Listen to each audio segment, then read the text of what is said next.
manhã, nenhuma tempestade, nenhum vento forte, nenhum sopro contrário venha afastar a sua fé em Deus, em nome de Jesus. Amém? Pode tomar o seu assento, irmãos. Bom dia, comunidade das nações. Vocês têm que me dar um bom dia para acordar, assim, para dar aquela acordada espichada. Vamos lá? Bom dia, comunidade das nações. Eu sei que muitos de vocês não tomaram café. Tem gente que não consegue nem comer nada quando acorda muito cedo, né? Mas que bom que você está aqui nessa manhã. Você escolheu o melhor lugar para começar o seu domingo, para começar a sua semana. Eu creio que o Senhor tem uma boa notícia para você essa semana, em nome de Jesus. Eu creio que, como diz o pastor Júlio, seu nome será lembrado, não de uma forma negativa, mas de uma forma positiva, no mínimo pelo Senhor. O seu nome está guardado nas mãos do Senhor. Você pode colocar a mão no seu coração e declarar essas palavras espiritualmente dizendo: eu sou um filho amado do Senhor, e por isso eu sou perdoado, eu sou justificado, eu sou feliz, eu sou lavado, remido, em nome de Jesus. Não há doença, não há tristeza, não há depressão, não há notícia contrária que me afaste do amor do Senhor. Eu sou feliz. Que a paz do Senhor, que excede todo entendimento, entre na sua vida nessa manhã, em nome de Jesus. Alcance o seu lar. Você que está nos assistindo pelo YouTube, seja hoje, dia 17 de março, ou qualquer outro dia que você esteja assistindo pelo YouTube ou pelo Instagram, que agora nós temos transmissão também pelo Instagram, que você seja abençoado pelo Senhor. Amém? Eu quero ler um texto que fala de uma reclamação de alguém, da reclamação de um povo. A gente falou aqui sobre felicidade, falamos aqui sobre bênção, que a tempestade, o vento forte não vão roubar a nossa fé. Mas parece que isso nem sempre é verdade, não é verdade, igreja? Parece que existem momentos na nossa vida que, como diz os crentes, só a misericórdia. Parece que as portas estão fechadas, parece que o estreito está nos afogando, né? Parece que o deserto está nos matando de sede e fome, e nós olhamos e dizemos: o que fazer? Esse é um dos exemplos do Salmo 74. Se puder botar aí o Salmo 74, nós vamos lê-lo todo, porque eu quero que vocês entendam a angústia que se passava. E bota na NVT, por gentileza, que foi a versão que é o Everton que está aí? Deus abençoe sua vida, o Everton, Rafael, Francinei, a nossa irmã, e eu acho que quem está na iluminação é o É JP, mano? JP é seu filho, né? JA, é JA. Deus abençoe vocês, Deus abençoe o pessoal do louvor, em nome de Jesus. Vocês e os obreiros, vocês fazem esse serviço. Pessoal lá da recepção, Deus abençoe vocês também. Vocês fazem a nossa igreja, a nossa comum unidade mais abençoada, mais calorosa.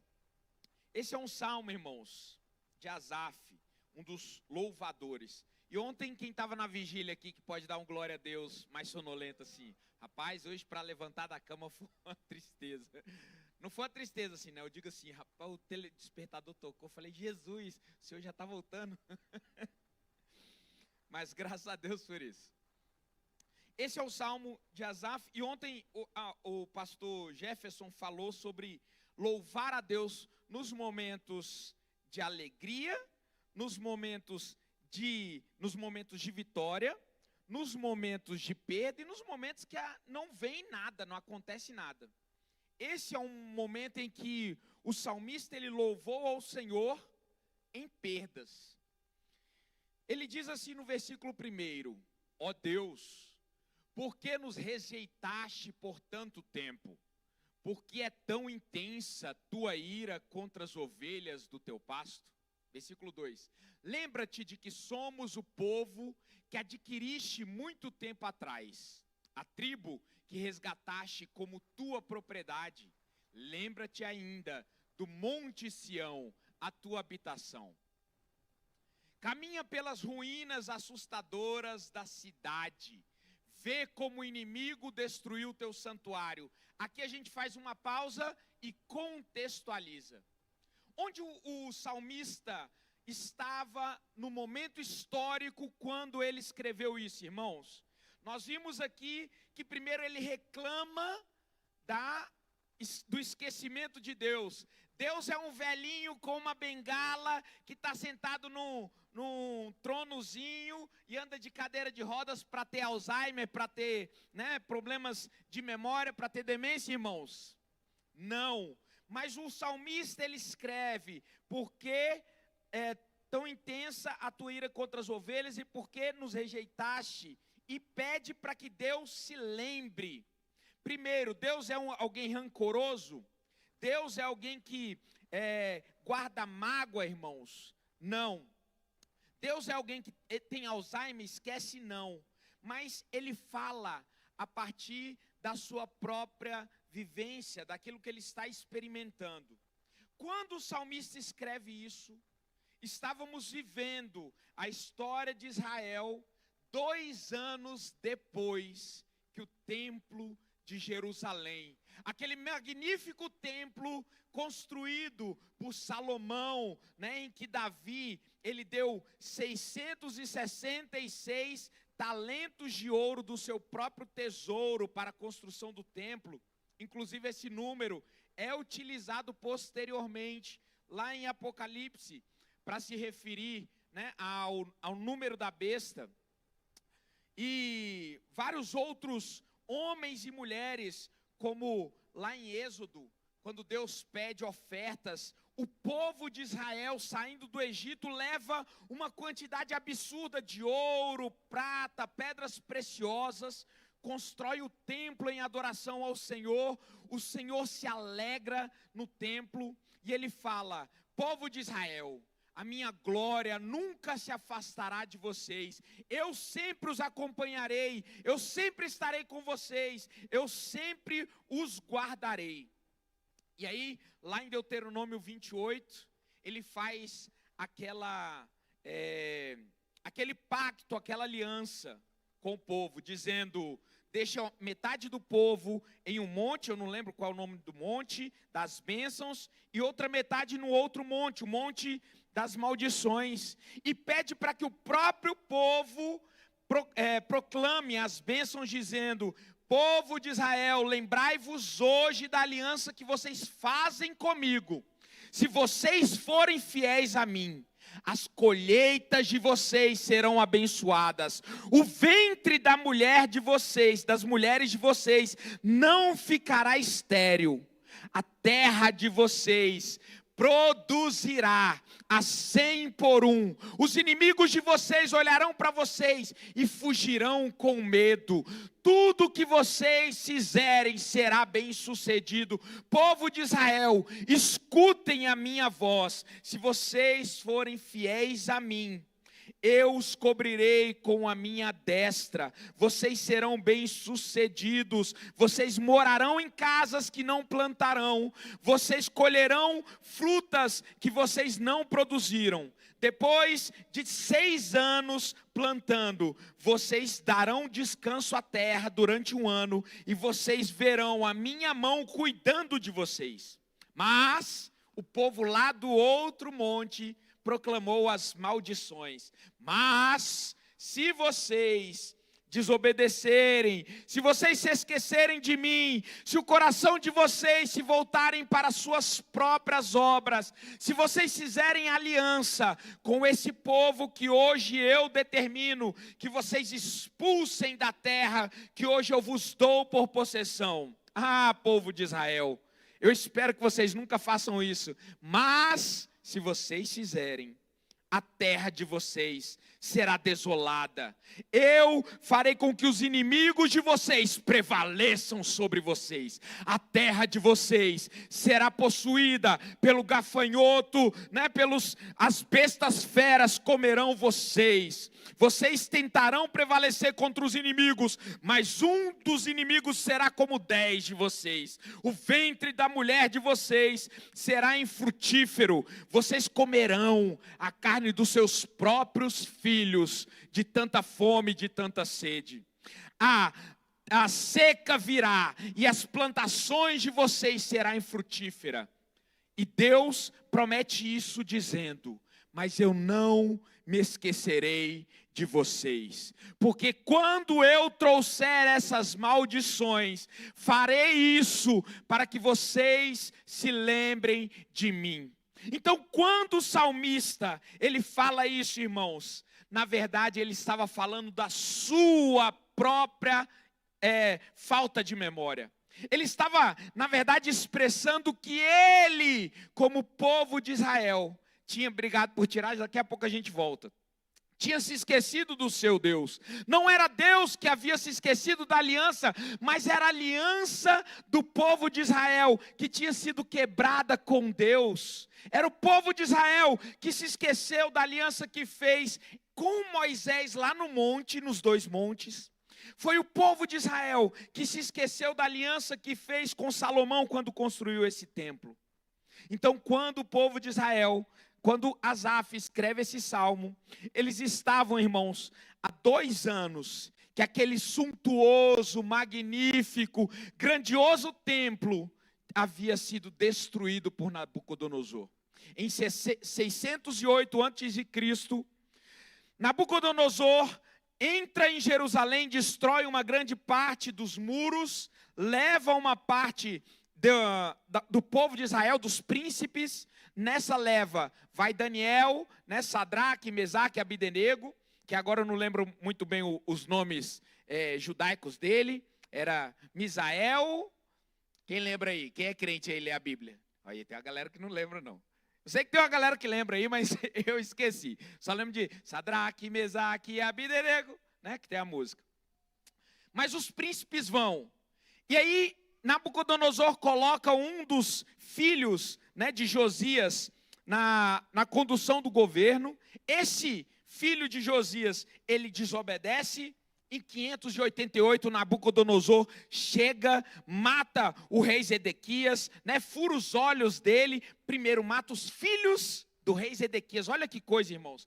Imagina, a última coisa que você vê é os seus filhos, a sua parentela sendo morta, e depois fura os olhos dele e leva ele cativo para a Babilônia.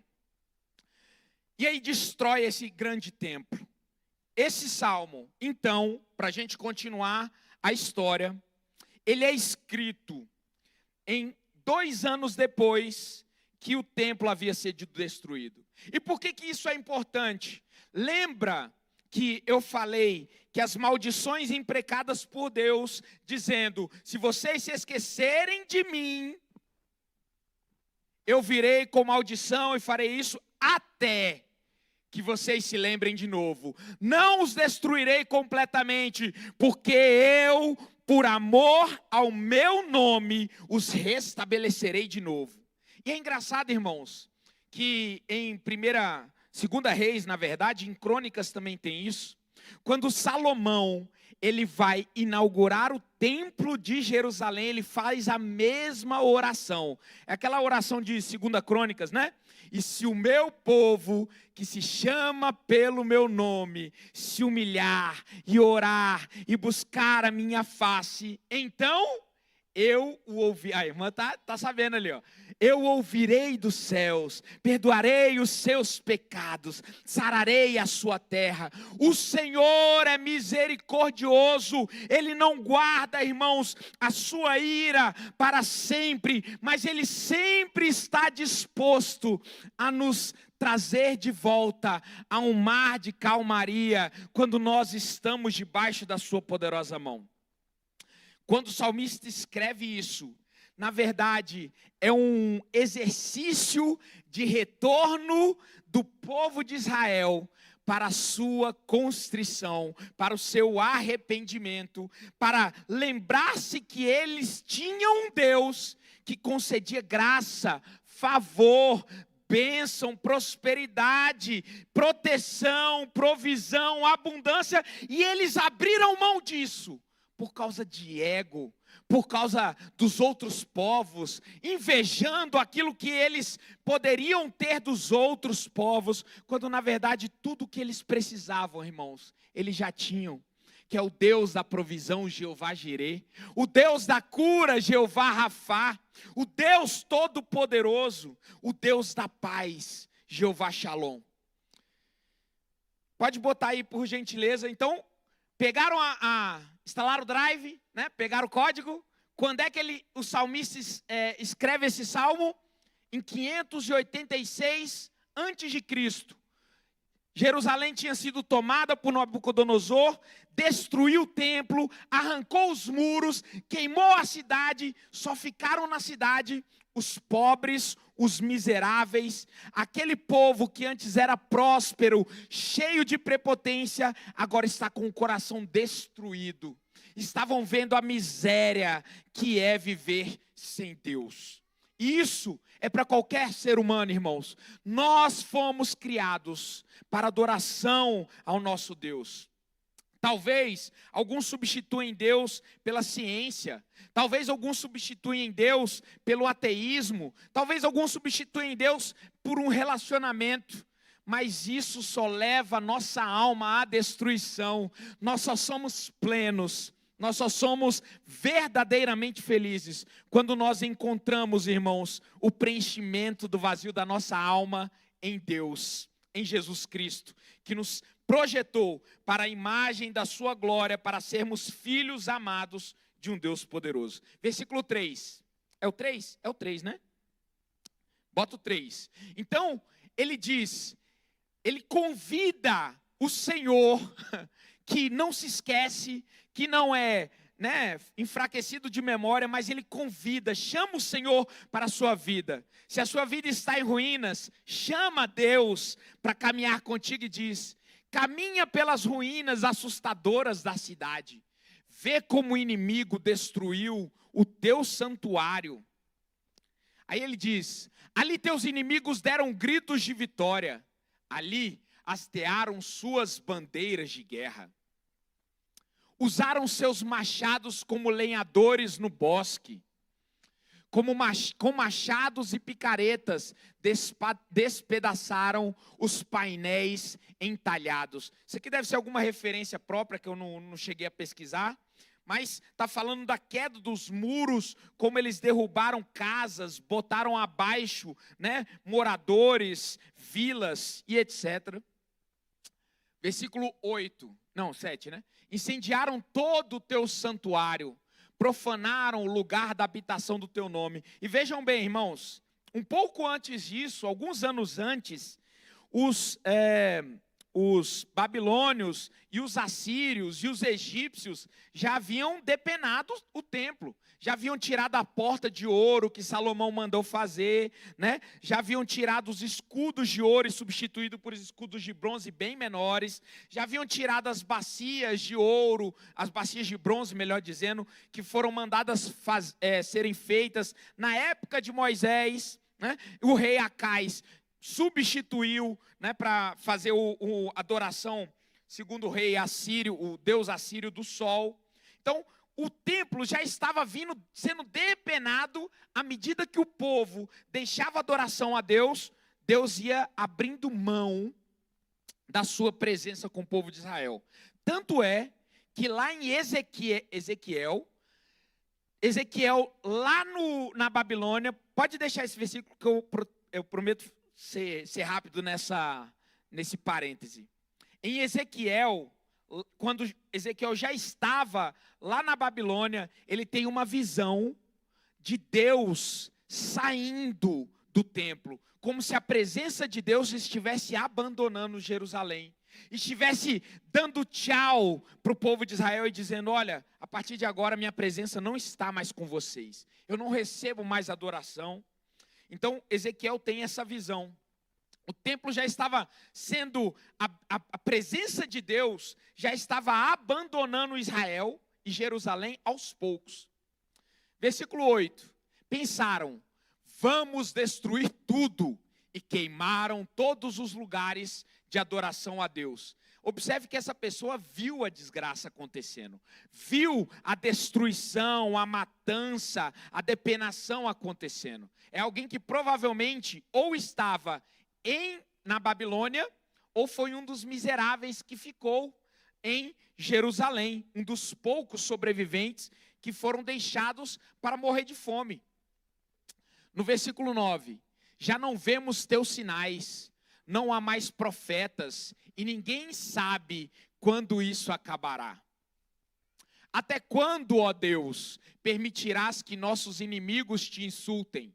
Acaso deixará que blasfemem teu nome para sempre? Faça uma pausa, volta no versículo anterior, que eu quero fazer uma intercessão histórica.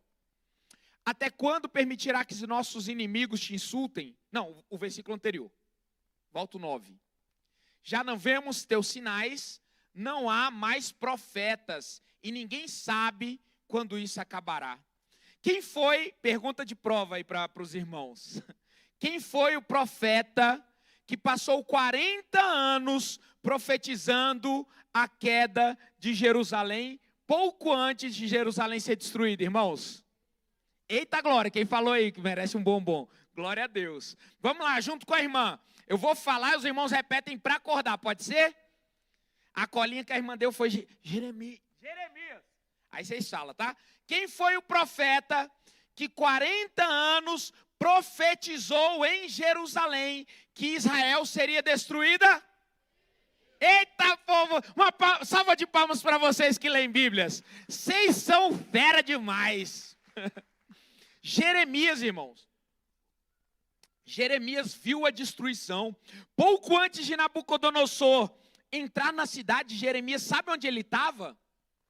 Dentro do poço, quase morrendo de fome e de sede. Sabe por quê? Porque ele era um profeta que profetizava santidade ao Senhor. Porque ele era um profeta que profetizava que deveriam abrir as portas para Nabucodonosor. Porque o coração do povo já estava cheio de maldade, cheio de idolatria, cheio de corrupção.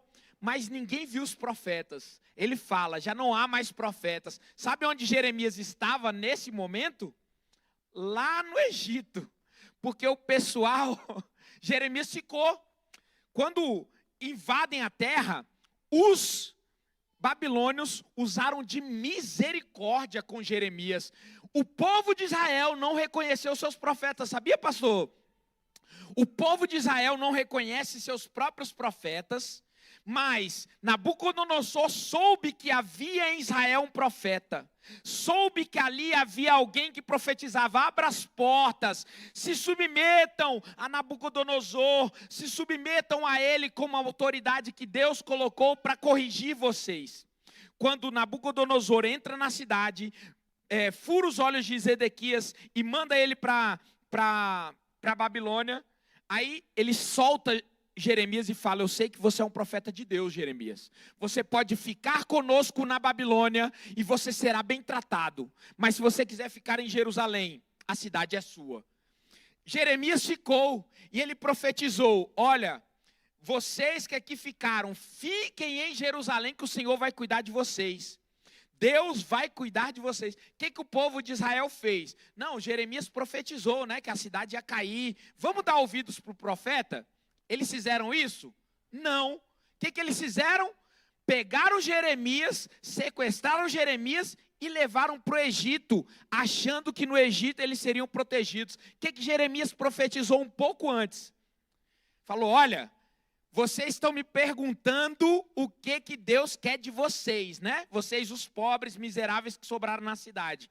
Vocês vão dar ouvidos à voz do Senhor? Eles falaram, agora a gente vai, Jeremias. Agora que a gente foi destruído, agora que a gente foi, né? O templo foi destruído, os muros caíram, agora a gente vai ouvir.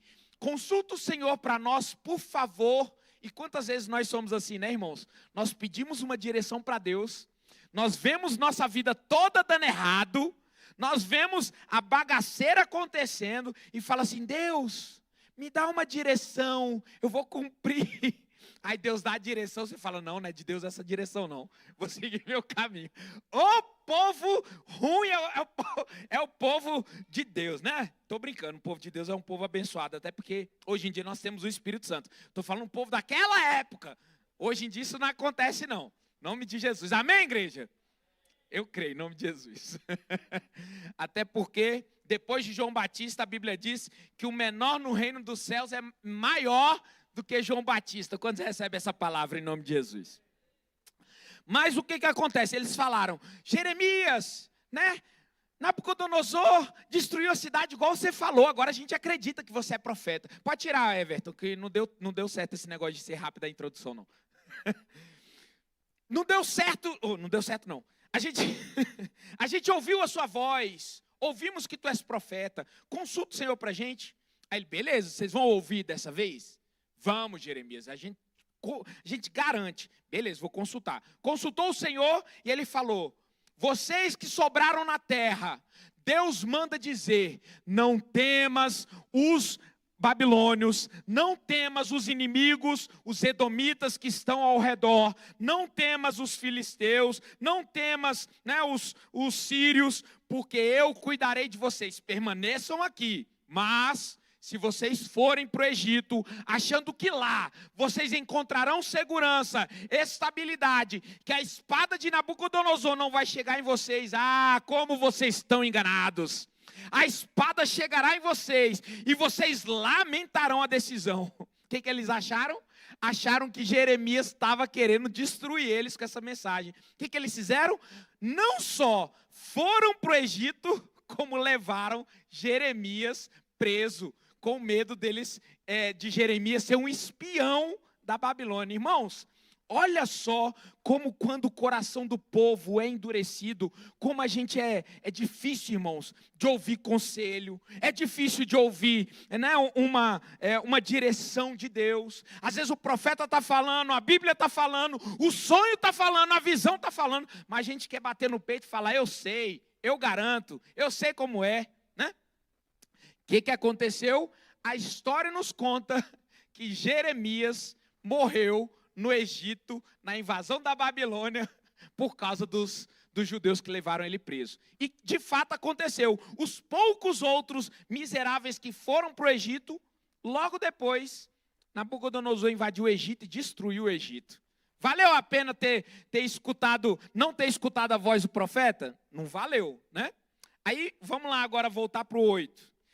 Ele reclamou, né? Não vemos teus sinais. Irmãos, sinais é o que Deus mais nos dá no dia a dia. Sabe? Quando a palavra fala com você, quando um louvor fala com você, quando o seu chefe te dá uma advertência no trabalho dizendo, vigia. É um sinal, irmãos. Sabe? Quando sua esposa puxa sua orelha e fala assim, ei, amor, acorda, a gente precisa fazer alguma coisa. É um sinal. Mas a gente dá uma de doido, né? Dá uma de moco, não quer ouvir. Então, irmãos, esteja atento aos sinais. Pode botar o Everton. O Everton não acredita em mim mais quando eu digo que eu vou ser rápido. Já não vemos teus sinais, não há mais profetas e ninguém sabe quando isso acabará. Você é o profeta da sua própria geração. Ontem a gente falou isso aqui na nossa vigília. Todos são chamados a profetizar a partir de Atos 2. Se a sua realidade não está mudando, profetiza sobre ela em nome de Jesus, Filho de Deus. Profetiza sobre a sua realidade conforme a palavra de Deus em nome de Jesus. Amém? É o 8 que a gente está? Não é o 10, o 10, né? Até quando, ó Deus, permitirás que os nossos inimigos te insultem? Acaso deixarás que blasfemem teu nome para sempre? Por que retens tua forte mão direita? Estende-a com poder e destrói. Vocês estão entendendo, irmãos? Está didático? Nem está parecendo uma pregação, está parecendo uma aula. Eu juro que eu ia pregar outra coisa. Eu ia pregar o Salmo 75, mas aí meu olho bateu no 74. Alguém está precisando ouvir isso. Vamos lá. Tu, ó Deus, és meu rei desde a antiguidade e trazes a salvação à terra. Qual é o turn point nessa mensagem, irmãos? É o momento em que o salmista para de reclamar, para de apontar a Deus, para de ver Deus como responsável pela desgraça, para de ver Deus como alguém que não vê, que não escuta, que não se importa, e começa a ver Deus como de fato Ele é. Começa a ver Deus como poderoso Rei da terra. Quando ele começa a ver Deus, tu és Deus, o meu Rei, desde a antiguidade, e trazes salvação para a terra. Ei, irmãos, se a sua situação não está como deveria estar, que você possa começar a render graças, louvor e adoração àquele que pode mudar a situação. E aí eu dou um exemplo na vida cotidiana. Quando o seu filho quer alguma coisa, irmãos, e você é um pai ou mãe, quantos pais e mães temos aqui? E o seu filho chega para te pedir alguma coisa, com arrogância, com acusação, fazendo bico e birra. Você vai dar isso para o seu filho? Não, mas quando seu filho chega, irmãos, te agradecendo por ser um ótimo pai, uma ótima mãe. Quando o seu filho chega te dando carinho, né, agradecendo, lembrando você como você é um bom pai, uma boa mãe. O que isso move no coração do pai? A gratidão move o coração do pai e da mãe, é ou não é? Com Deus não é diferente, por isso o salmista começa: tu és o meu rei desde a antiguidade, trazes salvação à terra. O 13, por gentileza. Esmagaste a cabeça do Leviatã e deste como alimento aos animais do deserto.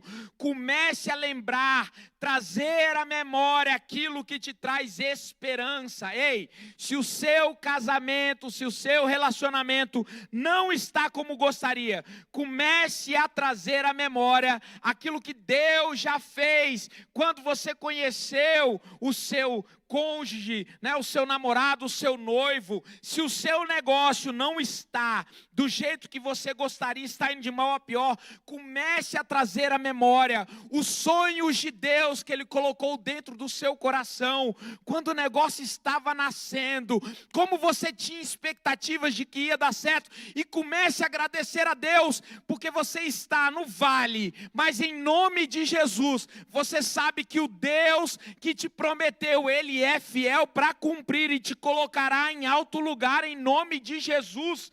Nós somos aqueles que acreditam não no que os olhos veem, mas do que a fé nos condiciona a acreditar em nome de Jesus. Amém, irmãos?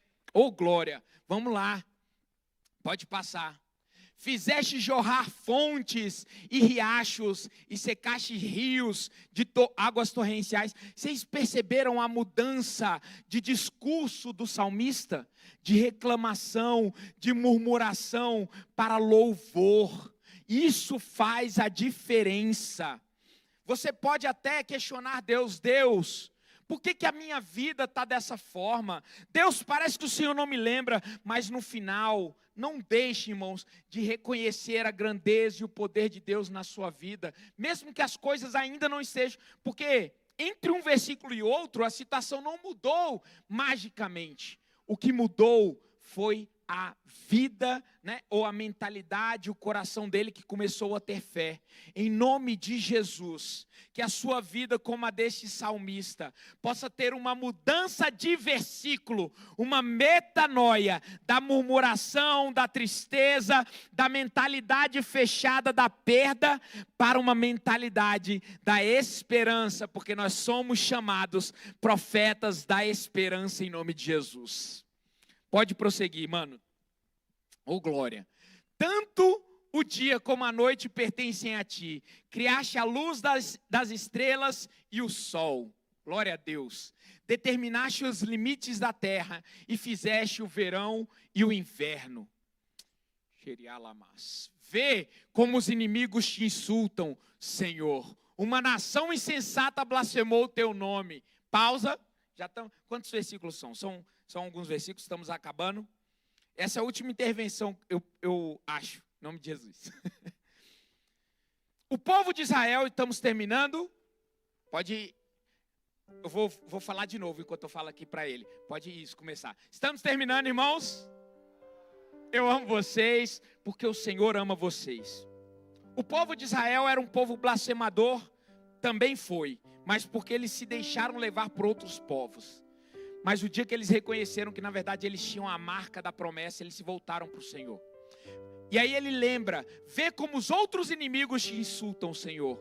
Uma nação insensata blasfemou o teu nome. Ei, os outros podem continuar na vida de devassidão, na vida de depravação, na vida de falsidade. Mas você nessa manhã é chamado para viver uma nova vida no Senhor, uma vida de santidade, uma vida de novos começos, uma vida de novo relacionamento, uma vida de santidade ao Senhor. Os outros podem continuar sendo inimigos, mas você será chamado amigo de Deus, amém? Você será chamado alguém que Deus tem relacionamento íntimo e sincero. Pode passar. Oh, glória. Não permitas que esses animais selvagens destruam tua pomba. A pomba é Israel. Não te esqueças para sempre do teu povo aflito. Lembra-te das promessas da aliança.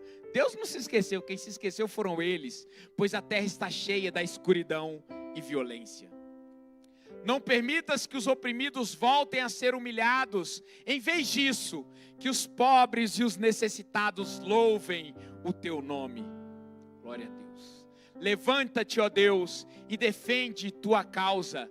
Lembra-te de como esses tolos te insultam o dia todo. Glória a Deus. Falta um só, né? É o 23. Esse é o último. Não ignores os teus inimigos. Não ignores o que teus inimigos disseram, nem o tumulto que cresce sem parar. Fique de pé nessa manhã. Acredite, igreja, talvez a sua vida esteja como a vida desse salmista. Muros destruídos, templo incendiado, altar depenado, uma situação deplorável. Você talvez só tenha motivo para lamentar, chorar, ou talvez não, você esteja no momento de felicidade. Seja qual for, essa palavra nos lembra que é necessário nós construirmos altares fortificados ao Senhor. Quando o povo de Israel, lá na Babilônia, deu ouvidos ao Senhor, e quando esse povo miserável que ficou na terra, ouviu ao Senhor, Deus levantou novos profetas, levantou Ageu, levantou Zacarias, levantou Ezequiel, ainda lá na Babilônia, levantou homens e mulheres virtuosos para dizer para aquele povo: ei, Jerusalém, Israel, Judá, eu não me esqueci de você. Eu sou Deus, poderoso nas batalhas, que não me esqueci de você. Eu sou Deus que posso multiplicar de uma semente e fazer nascer uma nação novamente. Deus nessa manhã quer fazer dessa pontinha, dessa sementinha que está no seu coração, uma nova floresta de esperança. E nasce o profeta Ageu dizendo, no versículo, Ageu capítulo 2, versículo 7. Sacudirei todas as nações e os tesouros das nações virão para esse templo. Ageu estava falando sobre a glória da segunda casa. Encherei este lugar de glória, diz o Senhor. A prata e o ouro me pertencem, diz o Senhor dos Exércitos. A glória deste novo templo será maior que a glória do antigo, diz o Senhor.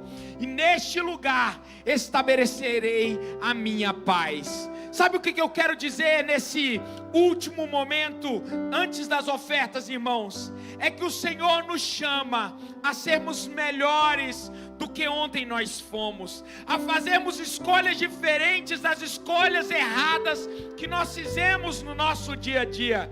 Deus nos chama, irmãos, a transcendermos o nosso passado e dizermos: Senhor, amanhã será melhor, porque as escolhas que eu cometi no passado errado, elas não me definem. A glória da segunda casa será maior do que a primeira. A glória da segunda casa será melhor do que a primeira. Deus está dizendo para mim e para você, igreja, nessa manhã, que as coisas que estão preparadas no futuro para você e para mim serão coisas de um relacionamento com Deus aperfeiçoadas. Diga comigo: aperfeiçoadas, santificadas, abençoadas. Que o Senhor nessa manhã Ele traga a bênção sobre a vida de vocês, que aquilo que vocês plantaram, vocês possam colher frutos, bons frutos, grandes frutos, muitos frutos, que essas sementes sejam abençoadas pelo Senhor. Que as coisas erradas, que as coisas do passado, que ficaram destruídas, irmãos, você nem mesmo se lembre delas, porque no seu futuro, o Senhor está dizendo: eu me lembrarei de vocês, estenderei a mão sobre vocês e os abençoarei, em nome de Jesus. Adore o Senhor nessa manhã, em nome de Jesus.